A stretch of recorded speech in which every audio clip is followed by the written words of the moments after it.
बिस्मिल्लाहिर्रहमानिर्रहीम अस्सलाम वालेकुम। मैं इब्रार अहमद मेहर एडवोकेट उम्मीद करता हूं कि आप सब खैरियत से होंगे।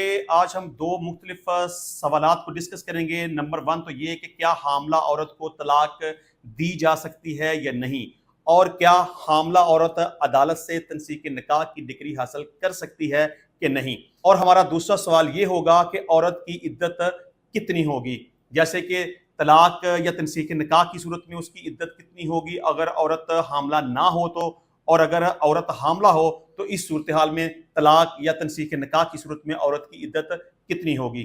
इसी तरह अगर खामद की वफात हो जाती है और औरत हामला होती है तो इस सूरत में उसकी इद्दत कितनी होगी, और अगर औरत हामला नहीं है और खामद की वफात हो जाती है तो इस सूरत में औरत की इद्दत कितनी होगी। तो टॉपिक की डिटेल में जाने से पहले मैं आपसे रिक्वेस्ट करूंगा कि कानून के किसी भी टॉपिक पे आप कोई भी सवाल पूछना चाहें तो पाकिस्तानी टाइम के मुताबिक रात 8 बजे से लेकर 10 बजे तक आप व्हाट्सएप पर कॉल करके सवाल पूछ सकते हैं।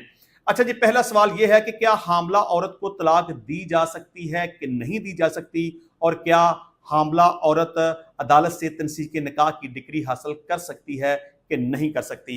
अच्छा, यहाँ मैं थोड़ा सा आपको तलाक की और तनसीक निकाह की वजाहत कर दूं कि जब खामद अपनी बीवी को छोड़ना चाहे तो उसे तलाक देकर अपनी ज़ौजियत से अलग करेगा, लेकिन जब औरत अपने खामद के साथ ना रहना चाहती हो और तलाक लेना चाहती हो लेकिन खामद उसको तलाक देने के लिए राजी ना हो तो औरत अदालत के जरिए से तनसीक निकाह की डिग्री हासिल कर सकती है, यानी कि वो खुला की डिग्री ले सकती है। देखिए, हमारी सोसाइटी में जनरल कॉन्सेप्ट ये पाया जाता है कि जब कोई औरत प्रेग्नेंट हो जाए तो वो अदालत से तनसीक निकाह की डिग्री हासिल नहीं कर सकती, और जब कोई औरत प्रेग्नेंट हो तो उसका खामद उसे डाइवोर्स नहीं कर सकता।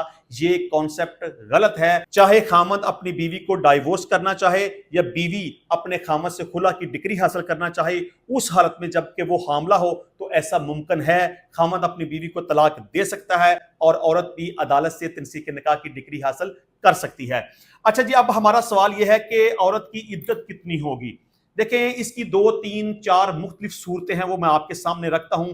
एक सूरत तो यह है कि अगर खामद अपनी बीवी को डाइवोर्स करता है और उसकी वाइफ उस वक्त प्रेग्नेंट नहीं होती, या औरत अदालत से तनसीक निकाह की डिग्री हासिल करती है और उस वक्त वो प्रेग्नेंट नहीं होती, तो इस सूरत हाल में औरत की इद्दत 3 महीने या 3 हैज होगी। अगर खामद अपनी बीवी के साथ रजू करना चाहे तो 3 महीने के अंदर अंदर कर सकता है, लेकिन अगर वो रजू ना करे तो 3 माह का वक्त गुजरने के बाद तलाक मुकम्मल हो जाएगी। अब यहाँ दूसरा सवाल यह है कि अगर खातून प्रेग्नेंट है, इस सूरत हाल में उसका खामद उसको डाइवोर्स करे या वो औरत आज खुद अदालत से तनसीक निकाह की डिग्री हासिल कर ले, तो इस सूरत हाल में औरत की इद्दत कितनी होगी। देखिए, इस तरह की सूरत हाल में औरत की इद्दत बच्चे की पैदाइश तक होगी। जैसे ही बच्चे की पैदाइश होगी उसकी इद्दत खत्म हो जाएगी। इसको स्पेसिफाई नहीं किया जा सकता। फर्ज कर लें कि औरत 2 महीने की हामला है, खामद उस वक्त उसको डाइवोर्स करे या औरत अदालत से तनसीक निकाह की डिग्री हासिल कर ले, तो फर्ज कर लें कि उस वक्त से लेकर बच्चे की पैदाइश तक 7 महीने का टाइम है, तो इसका मतलब ये हुआ कि औरत की इद्दत की मुद्दत 7 माह तक होगी। मतलब कि खामद के डाइवोर्स देने के बाद से लेकर बच्चे की पैदाइश तक जितना वक्त गुजरेगा वही औरत की इद्दत है।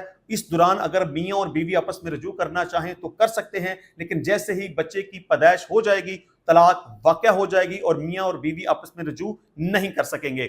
अब दूसरी सूरत यह है कि अगर खामद की वफात हो जाती है लेकिन औरत प्रेग्नेंट नहीं होती, तो इस सूरत हाल में औरत की इद्दत कितनी होगी। तो खामद की वफात की सूरत में औरत की इद्दत 4 महीने और 10 दिन होगी। अच्छा, इसके अलावा अगर खामद वफात पा जाए और उसकी वाइफ उस वक्त प्रेग्नेंट हो तो इस सूरत हाल में उस औरत की इद्दत बच्चे की पैदाइश तक होगी। तो इंशाल्लाह मिलते हैं नेक्स्ट टाइम नई वीडियो में नए टॉपिक के साथ। तब तक के लिए इजाजत दीजिए। अल्लाह हाफिज।